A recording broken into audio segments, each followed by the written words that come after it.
Mazmur 91 ayat 1-16.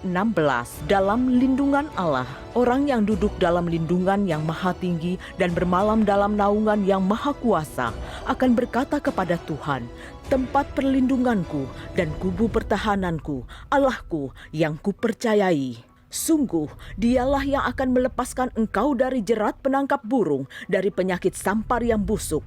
Dengan kepaknya, ia akan menudungi engkau. Di bawah sayapnya, engkau akan berlindung. Kesetiaannya ialah perisai dan pagar tembok.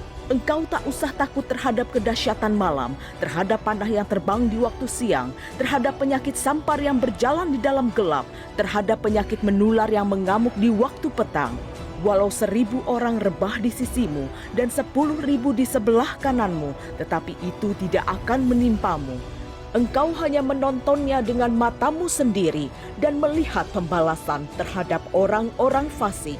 Sebab Tuhan ialah tempat perlindunganmu, yang maha tinggi telah kau buat tempat perteduhanmu.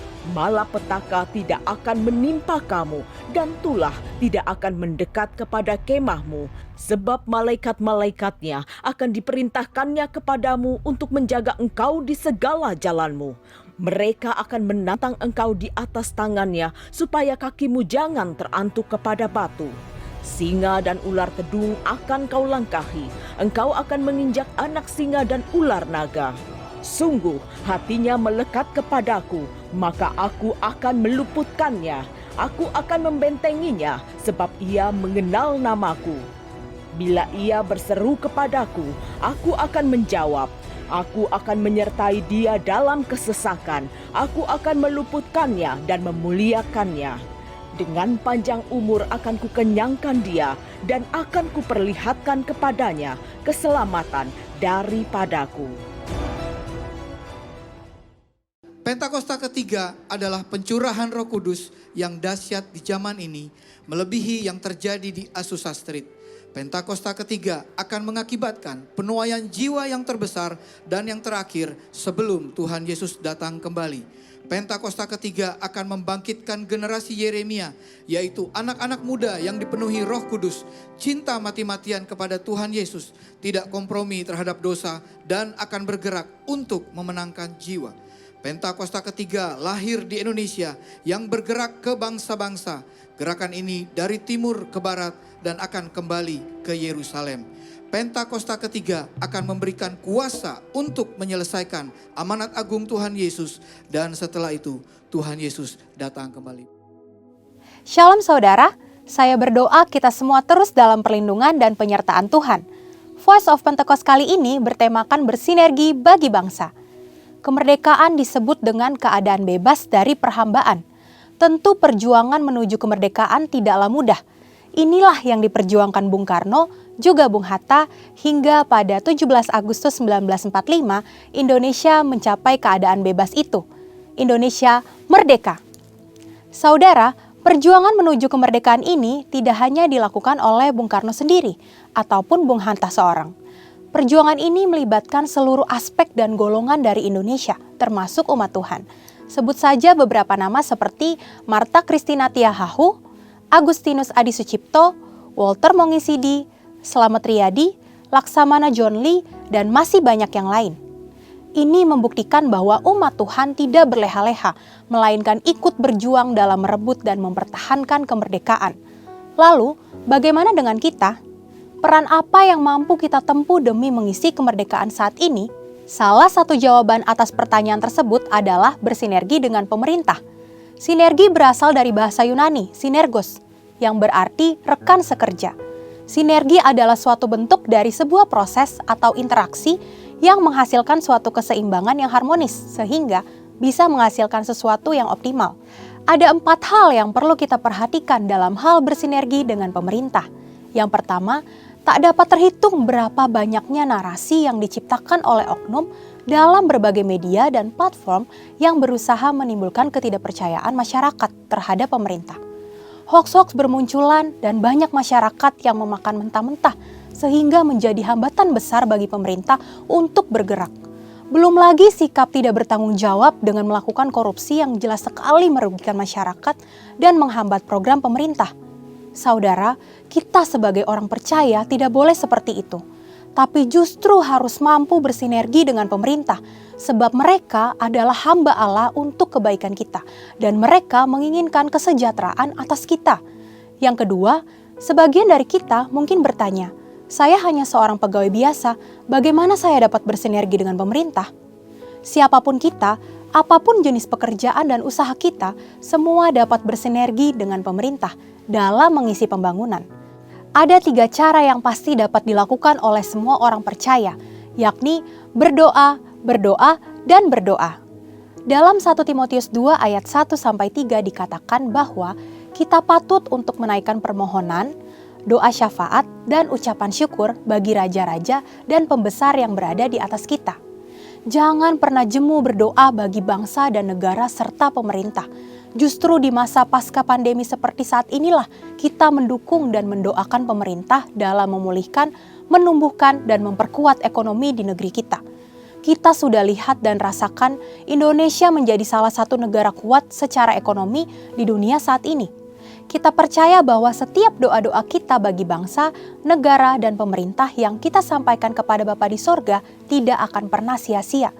Yang ketiga, dalam Matius 22 ayat 21, kita mendapati sebuah ajaran Tuhan Yesus yang sangat menarik tentang kewajiban kita terhadap pemerintah. Tuhan katakan, berikanlah kepada kaisar apa yang wajib kamu berikan kepada kaisar, dan kepada Allah apa yang wajib kamu berikan kepada Allah. Tuhan mengajarkan bahwa kita tidak patut bagi umat Tuhan yang taat kepada Tuhan untuk tidak menolong pemerintah.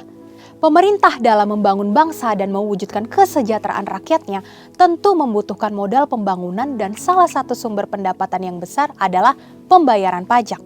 Maka dari itu, dengan membayar pajak, kita sedang bersinergi dengan pemerintah. Dan yang terakhir, selain dari pendapatan pajak, modal pembangunan juga diperoleh pemerintah dari investasi. Pemerintah sedang mendorong warga negara Indonesia untuk melakukan investasi. Itu sebabnya sekarang ini kita menemukan banyak sekali aplikasi yang memudahkan masyarakat untuk melakukan investasi, bahkan dengan modal awal yang sangat kecil dan dapat dijangkau oleh semua kalangan. Melalui investasi, kita turut serta membiayai pembangunan di sektor infrastruktur dan industri lainnya. Demikian, investasi dapat dilakukan dengan sederhana, namun memiliki dampak yang sangat luas. Demikian saudara, bagian kita dalam mengisi kemerdekaan bukan lagi dengan bersusah payah melawan penjajah, tetapi dengan bersinergi yang baik antar kita dan pemerintah. Saudara, untuk penjelasan lebih lengkapnya dari tim teologi kami, silakan buka link yang ada di atas atau scan QR Code yang tersedia. Tuhan Yesus memberkati.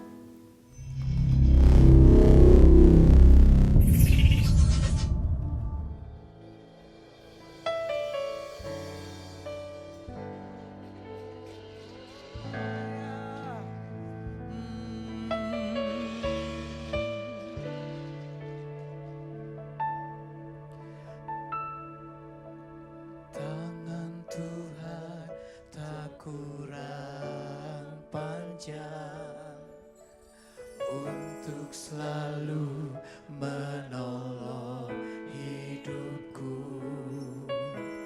Telinganya tak kurang tajam untuk mendengar seruan hatiku.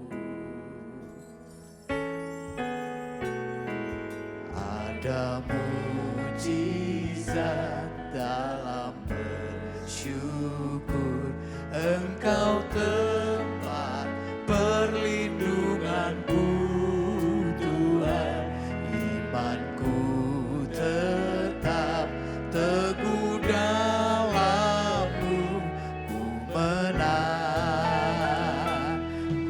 menang bersama-Mu.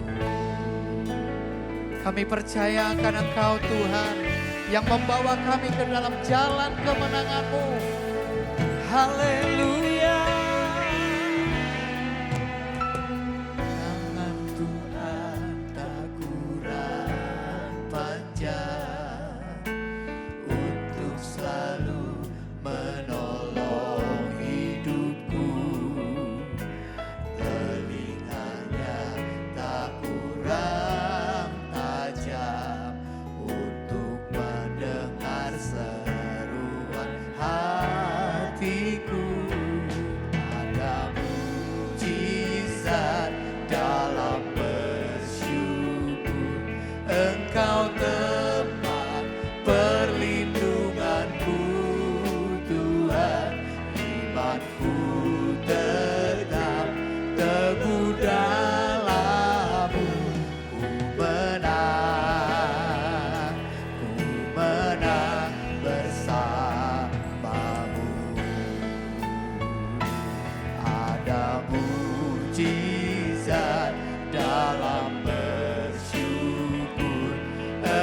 Engkau tempat perlindunganku Tuhan, imanku tetap teguh dalam-Mu.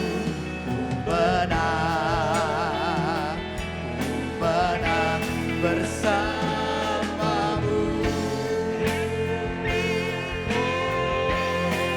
Katakan, ada mujizat dalam bersyukur. Engkau tempat perlindunganku Tuhan, imanku tetap teguh dalam-Mu. Ku menang bersama-Mu. Sekali lagi katakan, ada mujizat dalam bersyukur.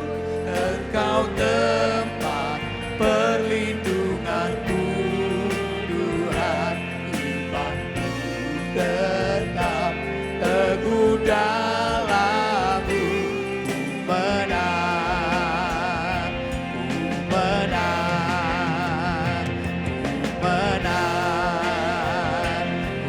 menang bersama-Mu. Mari beri tepuk tangan buat Tuhan kita.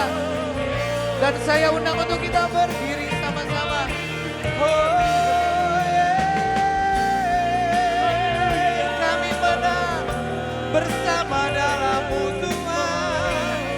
Engkau yang menuntun, Engkau yang memimpin, membawa kami dalam jalan kemenangan. Haleluya. Naikkan syukurmu kepadanya. Haleluya.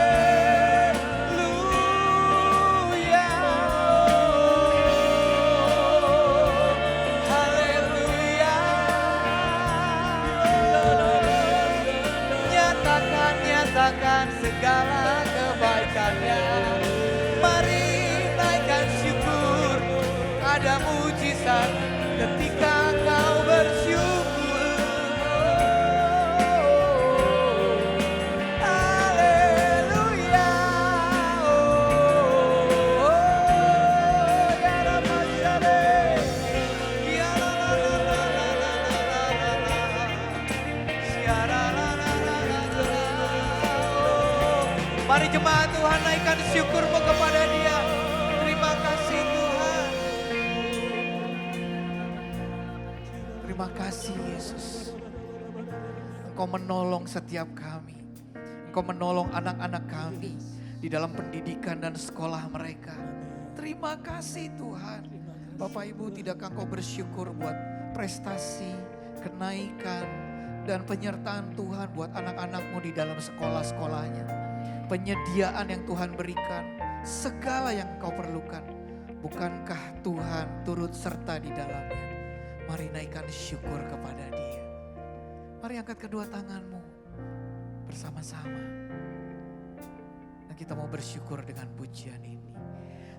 Ada mujizat dalam bersyukur. Engkau tempat perlindunganku Tuhan, imanku tetap teguh dalam-Mu. Ku menang bersama-Mu. Sekali lagi katakan, ada mujizat dalam bersyukur. Engkau tempat perlindunganku Tuhan, imanku tetap teguh dalam-Mu. Ku menang. Ada mujizat dalam bersyukur. Engkau tempat perlindungan. Ya, Engkaulah tempat perlindungan kami Tuhan. teguh dalam-Mu, menang, menang, menang bersama-Mu. Oh, haleluya,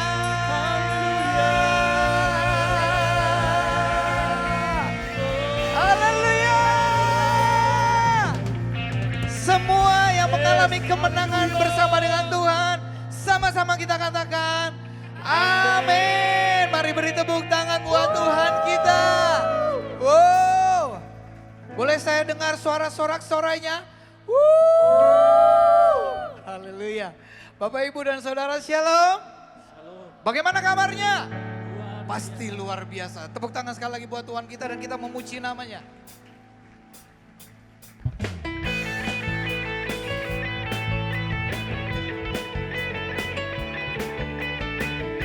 Haleluya. Yeah.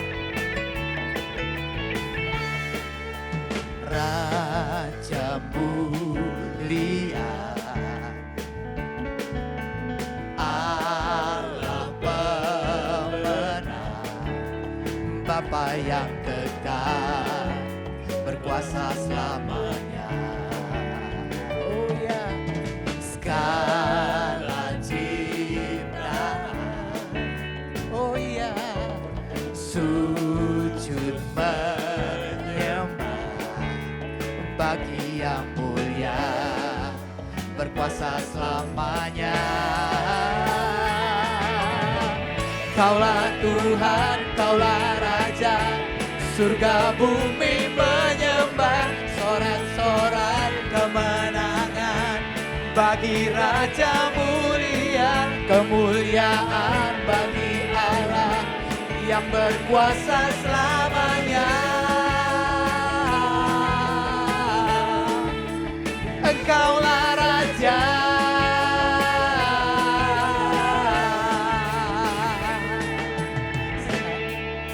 segala ciptaan, amin, sujud menyembah, oh, bagi yang mulia,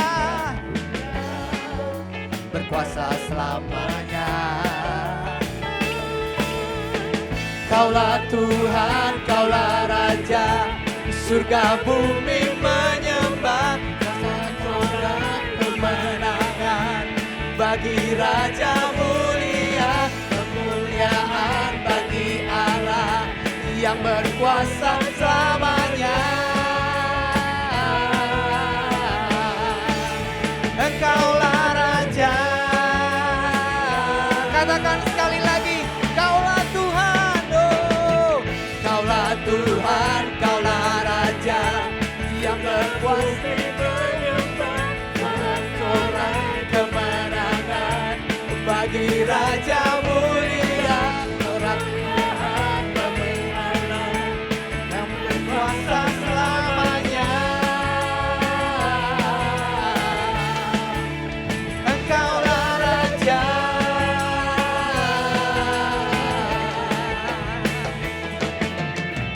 Kaulah Tuhan, Kaulah Raja, yang bumi menyembah, sorak-sorai kemenangan bagi Raja mulia, kemuliaan bagi Allah yang berkuasa selamanya.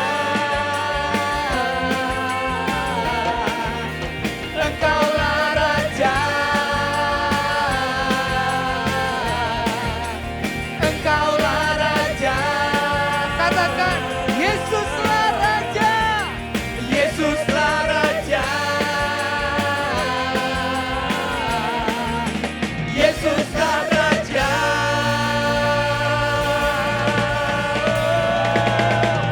Yesuslah Raja. Bapak Ibu yang ada di rumah, engkau yang menikmati lewat streaming, mari kita memuji nama Tuhan. Mari beri tepuk tangan sekali lagi buat Tuhan kita. Yeah. Oh. Haleluya.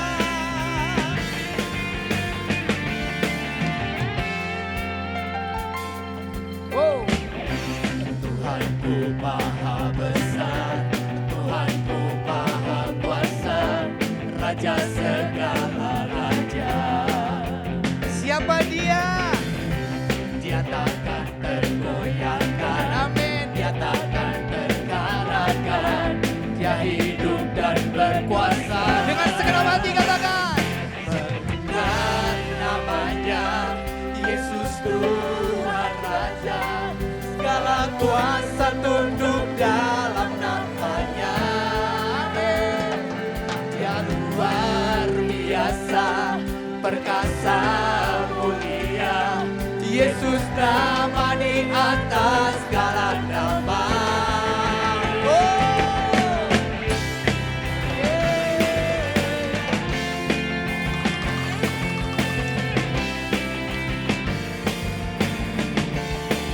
Yuk katakan sama-sama. Tuhanku maha besar, Tuhanku maha kuasa, Raja segala raja.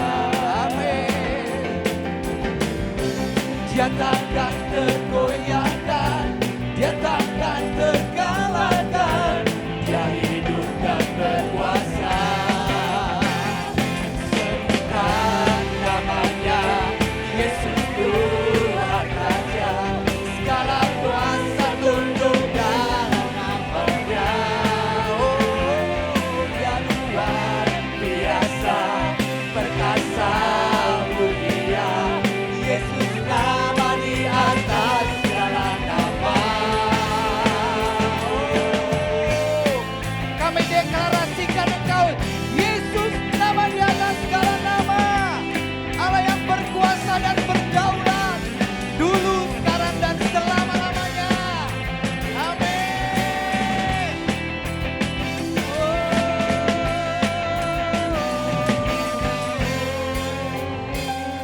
Serukan namanya, Yesus Tuhan Raja, segala kuasa tunduk dalam namanya. Dia luar biasa, perkasa mulia, Yesus nama di atas segala nama. Come on! Serukan namanya, Yesus Tuhan Raja, segala kuasa tunduk dalam namanya. Dia luar biasa, perkasa mulia, Yesus nama di atas segala nama. Yesus nama di atas segala nama.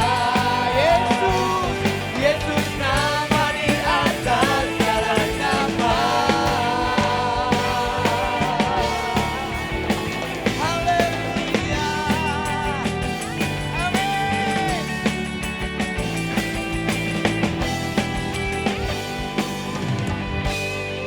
Oh.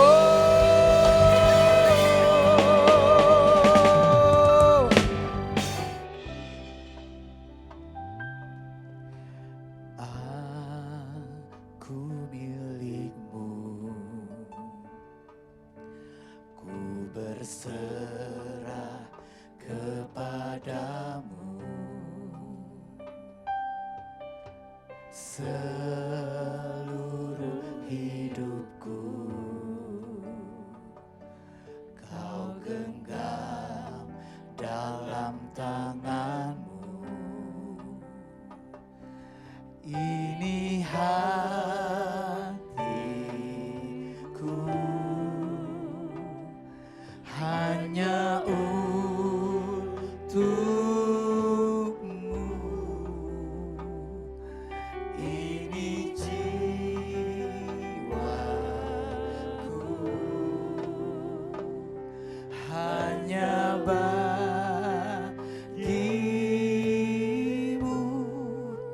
Tuhan kau Allahku, Bapa dan Rajaku, tak henti di setiap nafasku. Ku kan menyembahmu selalu, ku bawa hidupku ke atas mezbahmu. tak henti di setiap langkahku, ku kan mengikutimu selamanya. Oh, mari sama-sama katakan dengan pujian ini. Aku milikmu, ku berserah kepadamu. Seluruh hidupku kau genggam dalam tanganmu. Ini hatiku, oh,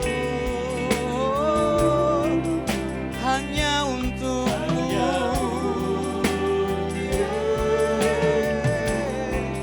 Ini jiwaku, hanya bagimu, hanya bagi. Mari saya undang untuk kita berdiri dan katakan, Tuhan Allahku, Bapa dan Rajaku, tak henti di setiap nafasku, ku kan menyembahmu selalu. Ku bawa hidupku ke atas mesbamu, tak henti di setiap langkahku, ku kan mengikutimu. Tuhan kau Allahku, Bapa dan Rajaku, tak henti di setiap nafasku, kau kan menyembahmu selalu. Bawa hidupku ke atas mesbamu, tak henti di setiap langkahmu, ku kan katakan sekali lagi, Tuhan kau Allahku, Bapa dan Rajaku, tak henti di setiap nafasku, ku kan menyembahmu selalu. Ku bawa hidupku ke atas mesbamu, tak henti di setiap nafasku, ku kan mengikutimu selamanya. Bapak dan Ibu sekalian, saya mau ajak kita sama-sama sepakat siang hari ini bahwa hidup kita ini telah ditebus, artinya sudah dimiliki, ditebus oleh Yesus Kristus dengan darahnya, dengan hidupnya. Artinya setiap dari kita adalah milik kepunyaannya. Oleh sebab itu mari siang hari ini kita kembali menyatakan, karena kita ini miliknya Dia, tentu kita aman di dalamnya. Karena kita ini miliknya Dia, tentu ada jaminan-jaminan yang Tuhan nyatakan dalam hidupmu. Oleh sebab itu mari kita membuka hati kita. Dan mari angkat kedua tanganmu. Sama-sama kita katakan lewat pujian ini, bahwa Tuhan, inilah hidup kami, bagimu Tuhan.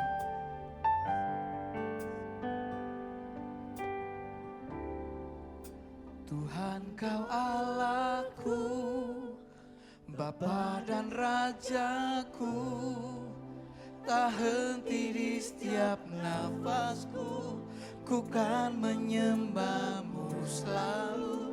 Ku bawa hidupku ke atas mesbahmu, tak henti di setiap langkahku, ku kan mengikutimu.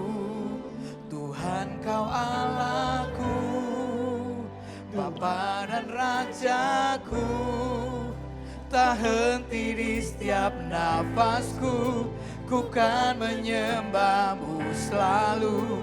Ku bawa hidupku ke atas mesbahmu, tak henti di setiap langkahku, ku kan mengikutimu. Tuhan kau Allahku, Bapa dan Rajaku, tak henti di setiap langkahku, ku kan menyembahmu selalu ku bawa hidupku ke atas mesbahmu. Tak henti di setiap langkahku, ku kan mengikutimu. Tuhan kau Allahku, Bapa dan Rajaku. Tak henti di setiap nafasku, ku kan menyembahmu. Bawa hidupku ke atas mesbahmu. Tak henti di setiap langkahku, ku kan mengikutimu selamanya. Mari kita beri tepuk tangan bagi Yesus. Terima kasih Tuhan buat pagi siang hari ini Tuhan. Kalau kami ada di tempat ini, itu adalah satu anugerah ya Tuhan. Karena kami tahu tidak semua orang dapat melakukan ini di saat yang seperti ini ya Tuhan. Terima kasih Tuhan. Sebentar kami akan mendengarkan firman-Mu. Biarlah firman-Mu menjadi pelita bagi kaki kami dan terang bagi jalan kami. Dan hidup kami bertumbuh, berbuah, dan bisa dinikmati orang lain. Nama Tuhan dipermuliakan. Terima kasih Tuhan. Hanya di dalam nama Yesus kami berdoa dan bersyukur. Haleluya. Mari setiap umat Tuhan sama-sama katakan amin. Puji Tuhan. Silakan duduk Bapak Ibu Saudara. Shalom. Shalom. Apa kabar Bapak Ibu? Luar biasa. Walaupun berkurang sedikit suaranya. Oke Bapak Ibu. Hari ini saya mau membagikan satu cerita tentang Sakeus. Karena dia kepala pemungut cukai itu udah disebelin karena dia tukang nagih orang gitu ya ceritanya. Dan dia bukan ininya, dia kepalanya gitu. Itu yang pertama. Yang kedua karena dia dianggap bekerja sama dengan Romawi. Ya, zaman dulu kalau waktu kita penjajahan Belanda, ada orang-orang pribumi yang bekerja sama dengan orang-orang Belanda, betul ya? Nah itu disebelin tuh, keluarga itu pasti disebelin, disebut inlander dan lain sebagainya, pokoknya dicap gitu ya. Nah si Sakeus ini juga sama gitu. Nah satu kali dia itu penasaran, ini orang apa? Alkitab tulis gitu ya, ini orang apa sih yang lagi lewat kok rame gitu ya. Nah Yesus lagi lewat di sana, lalu tiba-tiba dia pengen lihat karena tapi nggak bisa. Karena apa Bapak Ibu? Karena apa Sakeus? Pendek, badannya pendek gitu ya. Nah singkat cerita dia naik pohon gitu, terus Yesus justru malah mendatangi pohon itu dan akhirnya dia bilang, Sakeus aku mau ke rumah kamu sekarang gitu. Dan dia begitu sukacita. Oke, begitu sampai di rumahnya, hal ini terjadi Bapak Ibu. Saya baca buat Bapak Ibu. Dia bilang gini, tiba-tiba dia berdiri, Tuhan setengah dari milikku akan kuberikan kepada orang miskin. Dan sekiranya ada sesuatu yang kuperas dari seseorang, akan kukembalikan 4 kali lipat. Ya, jadi tiba-tiba saja orang yang nyebelin ini, orang yang cinta uang ini, orang yang fokusnya terhadap uang ini, tiba-tiba kok hari itu dia fokusnya berubah ya. Langsung dia sumbangin setengah hartanya dan kalau ada yang aku peras aku kembaliin 4 kali lipat ya. Nah cerita ini kita semua sudah tahu dan banyak pendeta atau hamba Tuhan yang menafsirkan cerita ini seperti ini. Waktu Yesus datang ke dalam hidupmu maka hidupmu akan berubah. Setuju ya? Banyak sekali yang ngambil cerita Sakeus seperti itu. Saya pun setuju. Sebab ketika Yesus datang dalam hidup kita, pasti ada sesuatu yang berubah dari dalam kita. Yang mengerti katakan amin. Ya, nah tapi hari ini saya pengen Bapak Ibu melihat ada hal lain sebetulnya. Artinya kalau kita coba berlogika gitu ya, apakah mungkin seseorang yang sangat kaya raya, tiba-tiba dia mau buang hartanya begitu banyak? Apakah mungkin dalam hitungan, maksudnya enggak hitungan hari ya, hari itu Yesus mau ke rumahnya, tiba-tiba di rumahnya dia ngomong kayak gitu. Bapak Ibu tidak melihat sesuatu hal yang ganjilkah di sini? Hah? Kalau saya melihat ini ganjil banget. Orang dengan banyak uang, orang yang sangat wealthy, dengan kekayaan yang berlimpah-limpah, dia sangat sulit untuk melepaskan hartanya. Yang mengerti katakan amin. Pura-pura gitu Bapak Ibu. Ya, orang kalau punya banyak duit, itu orang-orang yang paling sedikit membutuhkan Tuhan.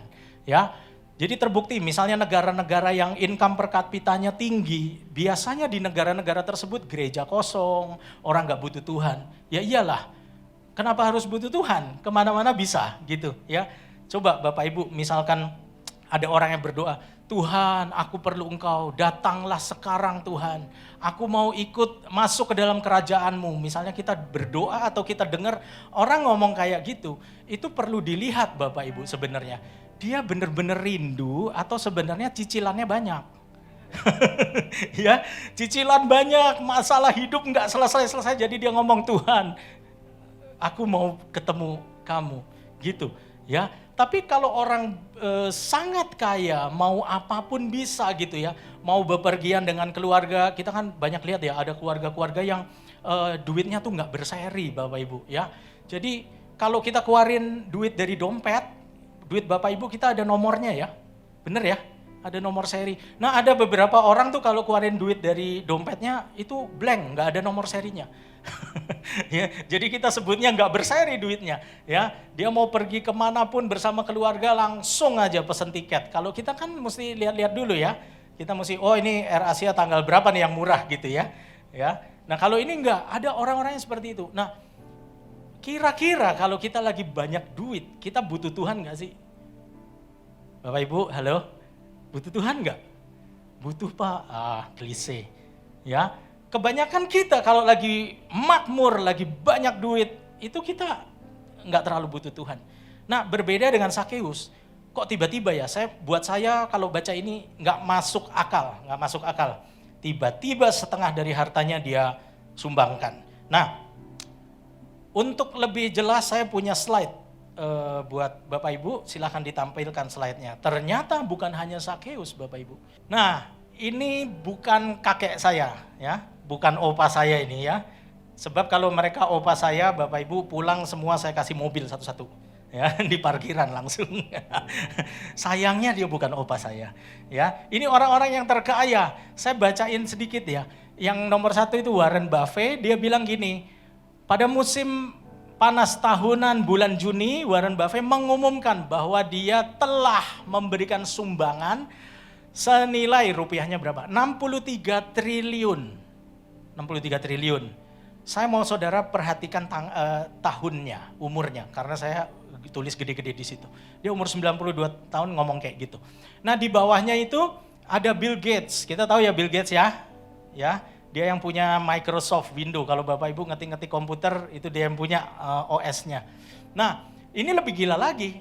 Ini tepat bulan Juli seperti kayak gini, tapi tahun lalu 2022 dia ngomong kayak gini, saya berencana untuk memberikan hampir semua kekayaan saya ya ke yayasan, dan akhirnya ini yang lebih gilanya, akhirnya saya mau keluar dari daftar orang terkaya di dunia. Bapak Ibu kebayang nggak? Jadi dia kayak mau ngomong gini, aduh jadi orang terkaya di dunia capek, udah nggak mau lagi gitu loh. Jadi dia kayak lagi ngomong gitu, saya jadi orang terkaya di dunia capek, mendingan saya nggak mau di ranking lagi 10 besar, udah capek. Saya bagiin semua di umur 67 tahun. Berikutnya, slide berikutnya. Jeff Bezos ya, ini yang rambutnya kayak saya, cuman peruntungannya aja beda gitu, dia lebih beruntung. Ya, Jeff Bezos ini yang punya Amazon. Ya, Bapak Ibu kalau tahu Amazon tuh kayak marketplace-nya kita kayak Shopee, Tokopedia, bla bla bla gitu ya. Dia di Amerika terbesar. Ya, sekarang udah merambah ke film ya. Kalau Bapak Ibu suka langganan Netflix, Prime, nah itu Prime termasuk dari Amazon punya. Ini orang paling gila Bapak Ibu. Bezos mengumumkan bulan November bahwa dia berencana memberikan sebagian besar kekayaannya, itu kalau rupiahnya 1923 triliun. Pernah lihat Bapak Ibu duit sebanyak itu? Mungkin kalau disusun di Gajah Mada sini mungkin penuh ini duit semua gitu ya. 1923 triliun gitu ya. Nah terus yang di bawah itu istrinya nggak mau kalah. Nah istrinya, mereka sudah berpisah, tapi istrinya juga sumbangin 425 triliun. Ada yang mirip nggak Bapak Ibu dengan Sakeus? Mirip nggak? Orang yang kaya tiba-tiba dia buang kekayaannya begitu banyak. Mungkin Bapak Ibu bilang gini, oh ya menghindari pajak, oh ya buat gaya-gayaan dan sebagainya. Nah itu kan kita aja netizen julid ya Bapak Ibu. Ya. Tapi coba kita di posisi dia, punya 1 T kasih 900 M, mau gak? Belum tentu mau loh, dan itu tetap susah gitu ya. Oke, slide yang terakhir, ini orang India ya. Saya nggak tahu ini omnya siapa ini. Jadi ini orang kaya ketiga di dunia ya. Dan dia menandai ulang tahunnya yang ke-60 itu dengan kasih sumbang uang 121 T.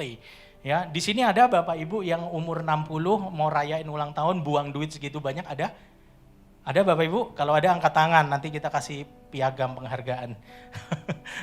Nah, jadi dia umur 60 dia buang uang begitu banyak. Nah, itu umur 61 dan yang terakhir ini umur 39. Ini kita tahu semua ya, ini siapa? Mark. Kenapa ya? Bapak Ibu nontonnya apa di rumah? Ini namanya Mark Zuckerberg, dia pendiri Facebook ya, pendiri Facebook. Nah dia sumbang 39 triliun untuk penelitian penyakit. Penyakit apa? Penyakit apa aja. Pokoknya dia ngomong gitu, apa aja deh terserah lu teliti, pokoknya gue kasih duit, kelar. Udah, slide-nya selesai. Nah maksud saya gini, kenapa ya nih orang kaya kok pada begini gitu ya? Kenapa? Bapak Ibu tahu nggak jawabannya kenapa? Saya belum sebut yang lokal nih, yang lokal juga banyak, grup A, grup B, grup-grup besar di Indonesia gitu ya. Kalau saya sebut Bapak Ibu tahu semua. Nah, mereka juga lakukan hal yang sama. Kenapa sih problemnya? Nah Bapak Ibu kembali ke Sakeus. Saya tidak yakin kalau Sakeus itu cuma didatengin rumahnya sama Yesus, dia tiba-tiba arah fokusnya berubah. Saya nggak yakin. Bapak Ibu kayaknya tegang gitu. Benar-benar saya nggak yakin. Kenapa? Karena orang dengan kekayaan yang begitu besar, orang itu sulit untuk dia memberikan kayak gitu. Nah tapi kita udah lihat, ternyata contoh-contohnya beda nih. Oh kok ada orang yang gitu ya? Boro-boro saya Pak, lihat uang 1 M aja di meja tuh belum pernah gitu ya. Gimana lihat 1 T gitu ya. Nah tapi akhirnya terjadi seperti itu gitu ya. Nah ini hanya contoh kecil, saya nggak bicara tentang materi, bukan. Saya bicara tentang ini. Ada sesuatu sebelumnya di dalam diri mereka, di dalam diri saya, Bapak Ibu Saudara, yang kalau itu tidak dilakukan itu akan menggelisahkan kita. Apa itu kita akan belajar. Amin Bapak Ibu. Nah jadi sebenarnya sebelum dia bermaksud melepaskan hartanya segitu banyak si Sakeus ini, sebelumnya sudah terjadi sesuatu dalam hidup dia. Nah ini yang kita mau belajar Bapak Ibu. Ya. Untuk itu kita akan buka di Efesus 2 ayat 10. Ini adalah jawabannya Bapak Ibu. Kita baca sama-sama, 1, 2, 3.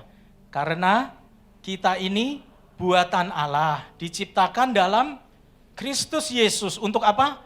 Melakukan pekerjaan baik yang dipersiapkan Allah sebelumnya. Ia mau apa? Supaya kita hidup di dalamnya. Sebelum kita melakukan pekerjaan baik yang Tuhan udah tetepin nih, ada sesuatu dalam hidup kita yang pasti terganggu. Amin saudara. Ya, satu kali murid-murid tanya sama Yesus, hukum yang paling tinggi apa sih? Kita udah capek, hukumnya banyak banget. Alkitabnya, kitab Tauratnya tebel banget. Hukum yang paling tinggi apa? Yesus jawab apa Bapak Ibu masih ingat? Kasihilah Tuhan Allahmu dengan segenap hatimu, akal budimu, kekuatanmu, bla bla bla. Lalu tidak berhenti sampai di situ, Yesus bilang gini, dan yang kedua yang sama, dia bilang yang sama nih, sama, bobotnya sama, adalah apa? Kasihilah sesamamu manusia. Disitulah ada tertingginya, Yesus bilang kayak gitu. Nah ini relate Bapak Ibu, relate. Artinya kalau ayat yang barusan kita baca, kita diciptakan dalam Kristus Yesus. Untuk apa sih sebenarnya di dunia?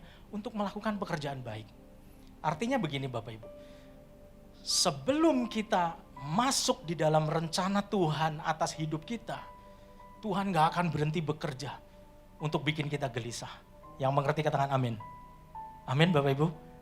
Ya, bentuknya bisa macam-macam. Apa yang Allah siapkan buat kita sebelumnya, itu beda-beda. Nah untuk itu saya mau jelaskan buat Bapak Ibu begini. Ada tujuan hidup, ini yang orang suka bingung. Ada tujuan hidup, ada panggilan. Ya, orang suka bingung. Tujuan hidup kita apa sih? panggilan kita apa sih? Nah, saya umpamakan sebuah handphone Bapak Ibu. Handphone ini tujuannya dari awal, dari pabrik, mau apapun mereknya, tujuannya apa Bapak Ibu handphone? Untuk berkomunikasi, itu aja tujuannya.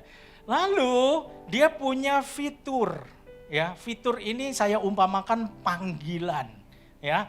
Ada handphone yang bisa dipakai main game, ada handphone yang bisa dipakai apa? Nonton film, ada handphone yang bisa dipakai dengerin lagu dan sebagainya. Begitu banyak fitur handphone yang ada di tangan kita. Bapak Ibu sampai sini bisa mengikuti nggak? Yang bisa mengikuti katakan amin. Amin ya. Nah, jadi maksud Tuhan gini, kamu ini tak ciptakan, ya. Aku taruh satu tujuan untuk kamu melakukan pekerjaan baik bagi orang lain, ya, sesuai yang aku tetapkan sebelumnya. Seperti itu Bapak Ibu. Nah jadi, bisa jadi kemungkinan orang-orang tadi semua yang kita baca, kemungkinan di usia yang begitu lanjut mereka pikir gini, buat apa lagi uang? Kemungkinan ya. Jadi ada sesuatu yang menggelisahkan mereka. Saya mau tanya buat Bapak Ibu di sini yang udah berumur 60 ke atas. Ya, kalau saya beri pilihan, Pak, Bu, di sini ada uang 1 miliar. Pilih mana ya? Saya kasih 2 pilihan. Satu uang 1 miliar, yang satu adalah didatengin anak cucu setiap hari ngobrol-ngobrol. Mana lebih berharga? Halo? Bapak Ibu yang 60 ke atas, jawabannya apa? 1 miliar Pak, waduh berat juga itu. Ya, saya percaya semakin usia kita bertambah, materi itu jadi nggak terlalu penting lagi. Saudara perhatikan kalau masih ada orang tua, kakek, nenek dan sebagainya. Saudara perhatikan, uang itu nggak jadi hal yang penting lagi buat mereka, ya. Jadi kalau anak cucu datang, udah ini bawa, ada uang nggak, bisa makan nggak, gitu kan? Benar nggak? Jadi ada uang 1 miliar sama disuruh pilih, anak cucu datang tiap hari ngobrol sama kita. Tentu kita akan menghargai yang ini. Jadi ada sesuatu yang berubah, ya. Nah pertanyaan saya hari ini cuma satu. Umur berapa kita sadar akan panggilan Tuhan ini?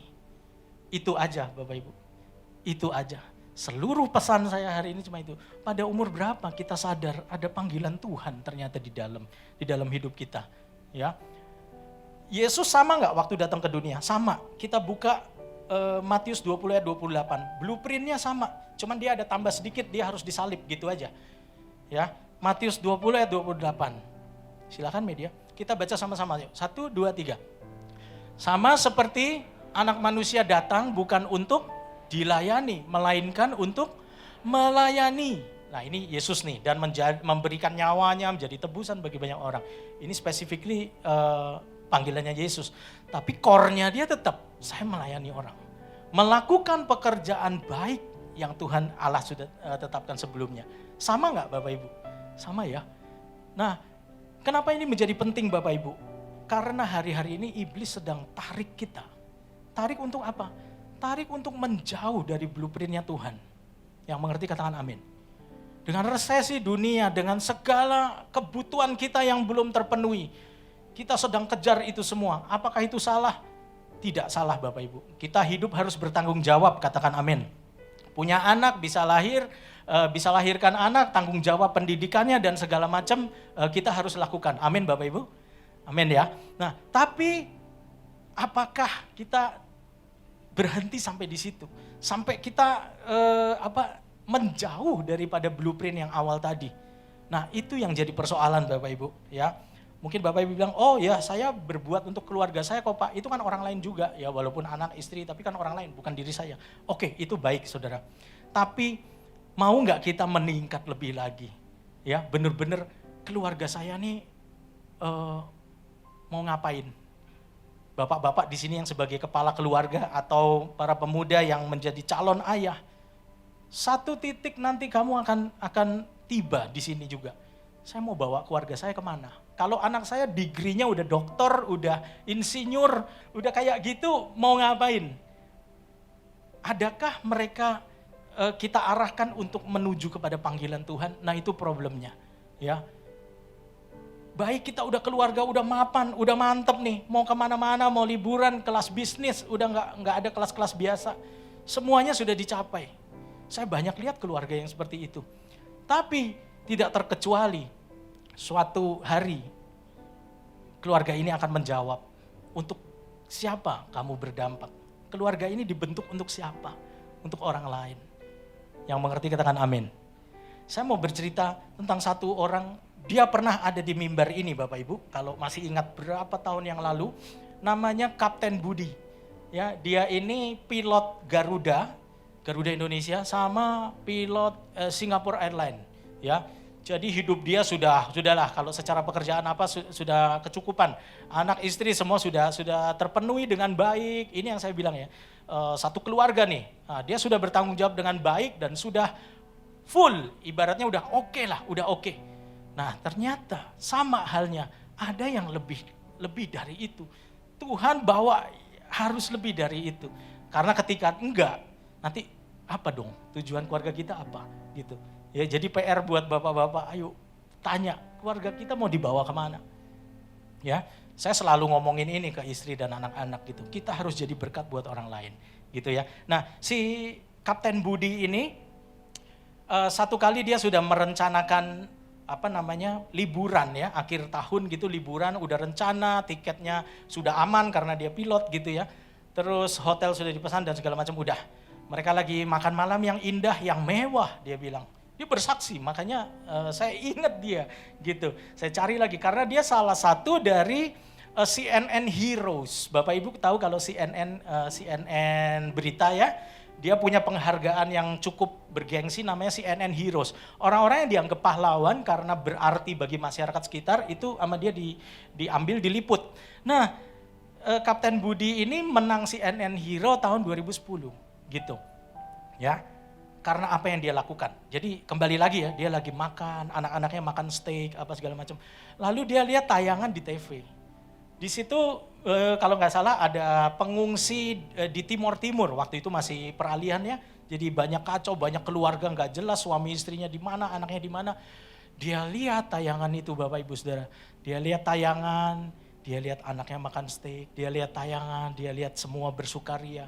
Dia terganggu Bapak Ibu. Lalu singkat cerita bagaimana? Ini sih radikal menurut saya. Dia terganggu lalu dia kumpulkan keluarganya dan dia bilang, yuk kita jadi sesuatu yuk. Nah amazingly keluarganya setuju gitu ya. Akhirnya gimana Bapak Ibu?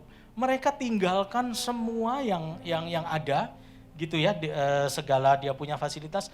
Mereka menetap di Kupang sampai hari ini, di pedalaman lagi gitu ya. Dan dia bikin yayasan di sana, hari ini dia punya yayasan itu udah 53 hektar luasnya. Ya, itu bikin tanaman lah, bikin apa, awal mulanya dia bikin air, irigasi di sana. Nah karena CNN lihat lalu diambil jadi CNN Hero, begitu. Nah sama halnya Bapak Ibu, sampai di mana kita akan kembali pada blueprintnya Tuhan. Amin Bapak Ibu. Bapak Ibu mungkin sekarang berpikir, saya bisa apa? Sekolah belum lulus gitu. Atau bahkan saya nggak sekolah. Orang tua saya nggak bisa modalin saya kayak orang lain. Sekali lagi Bapak Ibu, saya nggak lagi bicara material. Ya, tadi contoh-contoh Sakeus dan orang-orang kaya yang buang duit tadi, itu hanya contoh kecil. Artinya gini, ada sesuatu nih dalam mereka juga. Bahkan setiap orang di luar Kristen pun ditaruh hal yang sama. Amin Bapak Ibu. Coba bisa jawab saya enggak? Agama apa yang enggak menerapkan hukum Yesus tadi? Satu ke Tuhan, satu ke sesama. Coba agama apa? Ada enggak? Enggak ada. Selalu ada offering, yang satu ke Tuhan, yang satu ke apa? Sesama. Orang enggak kenal Tuhan pun ditaruh hal yang sama. Di kita namanya diakonia, betul? Nah di orang-orang lain banyak namanya, ada sedekah lah, ada apa segala macam. Kita tahu orang-orang Buddhis, orang-orang yang paling terdepan untuk lakukan hal ini. Bapak Ibu sepaham nggak dengan saya? Bahwa Tuhan yang taruh gitu. Ada pekerjaan baik kalau nggak dilakukan, itu akan menggelisahkan kita. Ya banyak orang-orang yang pada akhirnya merasa bahwa kosong hidupnya. Saya mau ngapain lagi? Saya mau apa lagi dengan hidup saya? Semuanya udah gitu ya. Ya. Jadi tujuan yang pertama adalah untuk orang lain. Panggilan kita beda-beda. Antara saya dan Bapak Ibu beda-beda. Saya tuh suka ngajar Bapak Ibu. Suka ngajar, ya suka menyampaikan firman kayak gini juga suka. Jadi waktu muda saya pikir saya mau sekolah Alkitab aja. Lalu keluarga saya nggak setuju. Di situ saya sedih. Kok gini ya Tuhan? Orang saya mau melayani Tuhan loh. Kok kayak gini gitu. Ya akhirnya Tuhan bawa macam-macam lah, kuliah dulu dan lain sebagainya. Sampai hari ini saya bisa berdiri di depan Bapak Ibu. Saya tidak pernah meninggalkan panggilan di dalam hidup saya. Amin Bapak Ibu. Nah Bapak Ibu juga harus lakukan hal yang sama. Ada panggilan yang spesifik gitu. Ya, dari yang muda-muda, tadi yang pagi kebanyakan senior. Tapi yang sekarang banyak orang muda. Nah orang muda coba lihat, hati-hati. Sekarang ini cari kerjaan di usia muda itu banyak banget dan gampang melalui media sosial. Betul Bapak Ibu? Ya. Orientasinya cuman kejar bagaimana ada sepatu yang berapa juta yang saya harus ngonten, berapa kali saya harus dapat itu sepatu. Ya. Berapa kali saya ngonten, saya harus dapat mobil itu, mobil listrik tipe bla bla bla. Dan itu mereka dapat Bapak Ibu. Bayangkan Bapak Ibu Saudara, orang-orang yang saya memperingatkan, orang-orang muda di tempat ini, kalau tujuan kita hanya seperti itu, siap-siap kamu akan bertemu dengan kekosongan. Amin. Siap-siap aja gitu. Suatu hari kekosongan itu akan datang. Aduh capek ya begini terus, itu sudah pasti. Saya kenal beberapa konten kreator yang hebat ya. Mereka sampai satu titik, aduh gue udah gak mau konten lagi gitu. Gimana caranya? Udah gak bisa. Jadi kayak itu udah kayak tarik-menarik ya. Jadi iblis itu akan tarik kita semua untuk menjauh daripada blueprint ini gitu ya. Nah saya gak tahu anaknya ada di sini atau enggak. Ini anak sekarang pegang akun Instagram Rumah Junior. Kalau Bapak Ibu lihat, Instagram Rumah Junior berubah tampilannya gitu ya sejak dipegang ini anak. Nah yang menarik bukan tampilannya karena semua orang bisa desain. Yang menarik adalah ini anak, dia punya beberapa akun yang isinya adalah hamba-hamba Tuhan preach 1 menit, 2 menit, isinya kayak gitu. Dan Bapak Ibu tahu semua akunnya itu jebol. Jebol dalam arti apa? Viewernya banyak orang diberkati gitu. Saya sampai bingung, ini aneh. Saya tanya sama Pastor Paulus, ketemu di mana orang kayak gini? Gitu ya. Masih muda, saya sampai tanya gini, saya penasaran. Apa sih yang dikejar dia? Uang, harusnya uang dong. Orang kalau masuk media sosial uang kan. Pastor Paulus bilang enggak. Dia bilang gini, daripada orang berdebat cuman jam tangan pendeta mana lebih mahal, ya. Mobil pendeta mana yang lebih bagus, orang berdebat tentang doktrin dan mereka berantem gak karuan, saya lebih baik memberitakan firman Tuhan lewat ini. Jawabannya luar biasa saudara. Ya, jadi ada yang kayak gitu, tapi sementara ada yang kejar terus, habis ini tipe apa, Nike tipe apa lagi, Adidas tipe apa lagi. Gak salah sih, gak salah Bapak Ibu. Tapi kalau kita hanya di situ, suatu kali kita akan terbentur. Kok kosong hidup saya? Saya udah bantu orang lain apa sih? Amin Bapak Ibu.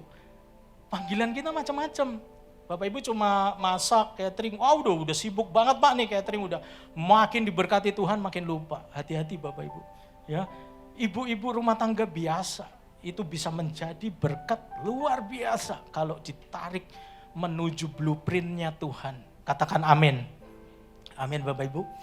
Ya jadi jangan sampai kita nunggu. Makanya tadi saya catetin umur-umurnya gitu ya.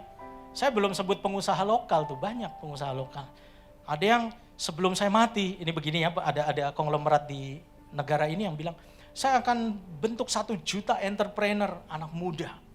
Saya mau turunin semua ilmu saya. Ya, cuma sayang sudah lanjut usia. Nggak berapa lama dia lakukan seminar-seminar, ngajarin begitu anak muda, Tuhan panggil dia. Nah kita yang duduk di tempat ini, makanya saya tanya, sadar kita umur berapa? Amin Bapak Ibu, amin. Ya, jadi hidup adalah untuk orang lain gitu. Nah hari ini kebetulan ada podcast baru, Bapak Ibu nanti bisa lihat cuplikannya. Nah itu teman saya, Ibu Hera ya, dia itu istri dari almarhum Bapak Abraham Lalamentik. Abraham Lalamentik yang Bapak Ibu tahu kalau suka terjemahin orang bule yang datang ke kita, dia terjemahin Pak Niko kemana-mana gitu ya. Nah isi podcast dia, saya kaget sekali sama dengan khotbah saya hari ini, padahal itu direkam sebelumnya. Nah saya bingung gitu ya. Nah dia juga berpikir gitu awalnya, saya di marketplace aja udah. Pelayanan tuh bagian kamu, dia bilang sama suaminya gitu. Pelayanan tuh bagian kamu. Saya marketplace lah udah, saya kasih uang buat kamu beli tiket bla bla bla gitu ya. Nah sampai satu ketika Tuhan bilang selesai suaminya, udah dia kelabakan. Ya di situ Bapak Ibu bisa dengerin apa aja kesulitan dia ketika ditinggal mendadak oleh suaminya. Kalau saya cerita semua nanti pada nggak nonton. Oke? Nah cuma saya mau garis bawahi ketika dia di dalam grievingnya itu ada satu hal yang akhirnya memanggil dia keluar bisa sadar. Satu mimpi Bapak Ibu, satu kali dia tidur dia bermimpi bahwa suaminya ini ada di satu tempat pesta yang bagus gitu. Ballroom gitu bagus banget, atasnya tinggi, dia lagi seneng banget, lagi ngobrol kiri kanan dan si Ibu Hera ini ada di luar. Dia bilang, loh kok suami saya di dalam, saya di luar, dia bilang. Dia panggil-panggil gak dengar. Lalu dia tanya orang-orang yang lewat situ, dia bilang, kamu panggilin tuh si Abraham. Ya, kok saya nggak diajak? Dia bilang gitu. Kamu panggil dia dong. Saya istrinya nih. Terus dia lihat di situ ada bangku kosong. Itu kosong pasti buat saya tuh, buat istrinya pasti kan. Nah, singkat cerita udah dia bangun, lalu dia beraktivitas malam harinya sebelum tidur. Ada suara bilang begini, kamu tahu nggak kenapa kamu nggak ada di pesta itu? Oh iya ya, kenapa ya saya nggak ada di pesta itu ya? Lalu suara itu berkata begini, karena kamu nggak pakai baju pesta.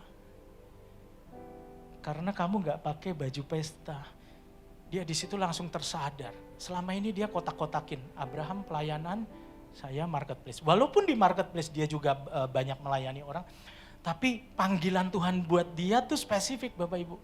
Kamu harus lanjutin pelayanan suami kamu.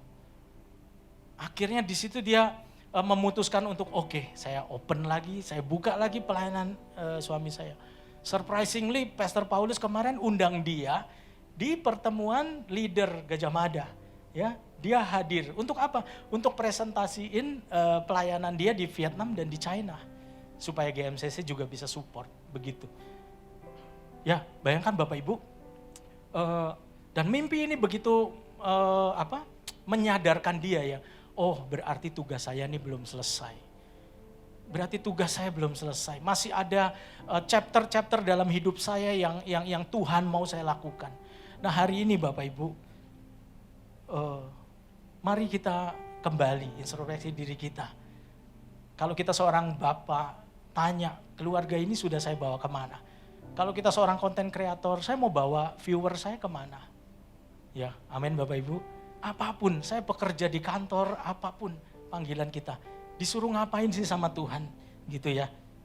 Karena lagi-lagi ya, iblis akan pisahkan kita dari tujuan ini. Sampai pada akhirnya kita nggak mampu lagi untuk melakukan tugas ini. Ya, satu kali ada pemuda datang sama Yesus. Dia tahu ini guru bisa jawab apa aja. Dia bilang gini, guru, kalau mau beroleh hidup yang kekal, saya harus ngapain? Bapak Ibu tahu cerita ini ya. Yesus jawab apa? Oh ya kamu lakukan yang diperintahkan ya. Taurat Musa ada kan gitu. Jangan membunuh, jangan mencuri, jangan berzina, hormati orang tuamu, bla bla bla. Yesus ngomong. Bapak Ibu masih ingat anak ini jawab apa? Aku udah lakukan. Wih, keren banget. Udah loh dia, udah lakukan. Lalu Yesus dengan santai bilang gini, oke, kalau udah lakukan, sekarang apa? Bapak Ibu ingat? Jualah hartamu, ya. Terus kamu ikut aku, gitu. Sayangnya Alkitab catat apa? Pemuda itu pergi dengan sedih. Sebab apa? Sebab banyak hartanya, gitu. Hati-hati Bapak Ibu, hari ini apa sih yang memisahkan kita? Apa yang memisahkan kita dengan tujuan Tuhan? Bisa harta, bahkan kadang-kadang keluarga ya. Ada keluarga yang dibina dengan begitu bagus saya lihat, tapi gak pernah berbuat untuk orang lain. Mari kita tingkatkan. Yang mengerti katakan amin. Amin Bapak Ibu. Pengejaran akan kekayaan itu pengejaran yang tidak ada ujungnya Bapak Ibu. Kita ngejar angka. Amin Bapak Ibu. Ya, angka bisa jawab saya enggak? Angka ujungnya di mana? Enggak ada. Ujungnya angka tuh enggak ada. Ada orang yang saya kenal bilang gini, saya kalau enggak tabungan saya isinya 50M, saya enggak akan berhenti bekerja. Ada orang bilang gitu sama saya. Wow, saya bilang, dia bekerja begitu giat, siang malam sampai subuh begitu ya. Sampai satu titik keluarganya terancam dalam perpecahan. Untungnya dia sadar, dia kembali lagi. Nah hari ini apa yang pisahin kita sama Tuhan sih Bapak Ibu? Mari kita sama-sama introspeksi. Filipi 1 ayat 21 bilang gini, karena bagiku hidup adalah Kristus dan mati adalah keuntungan. Tetapi jika aku harus hidup, itu berarti bagiku bekerja memberi buah. Kalau hidup gak ada pilihan, kamu kerja pekerjaan baik memberi buah. Amin Bapak Ibu. Kalau mati, untung.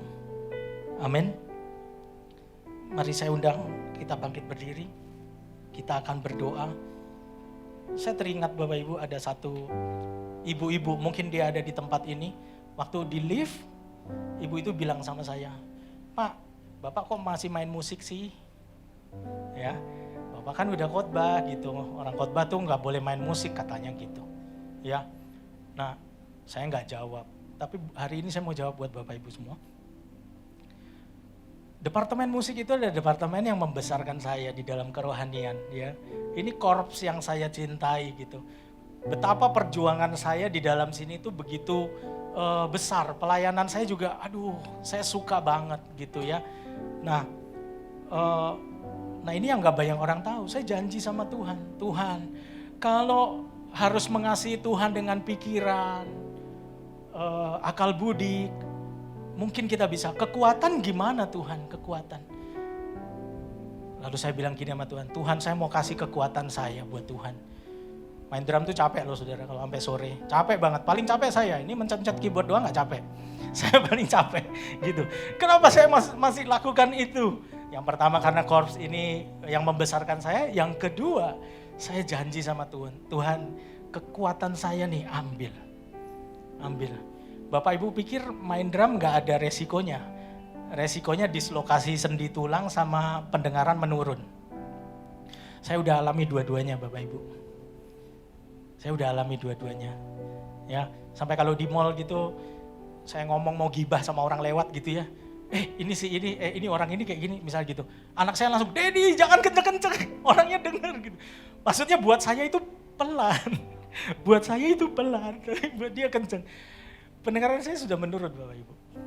Nah, yang saya mau bilang gini loh. Kita mau kasih anak-anak muda yang narkoba, yang hidup free sex, dan dia kasih semua hidupnya, kasih kekuatannya untuk dosa. Kenapa kita gak mau? Amin Bapak Ibu. Amin.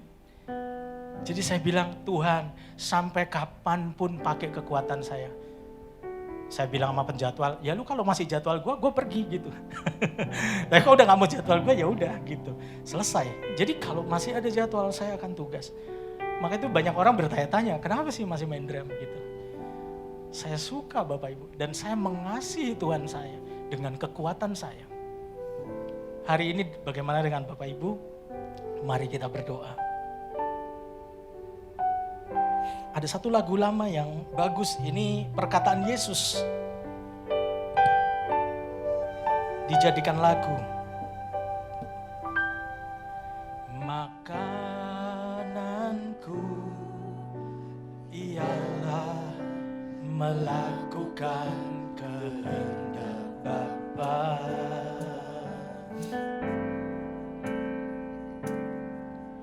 Makananku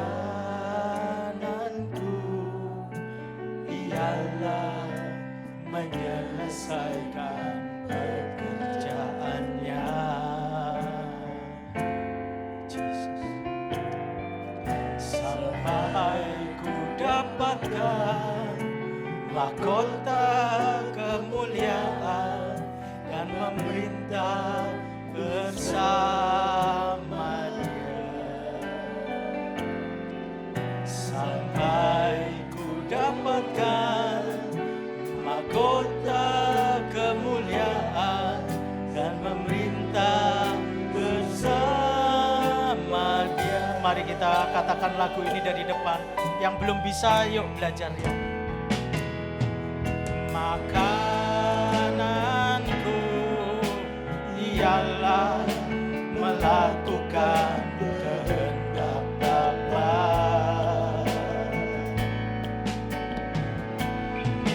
Makananku menyelesaikan pekerjaannya.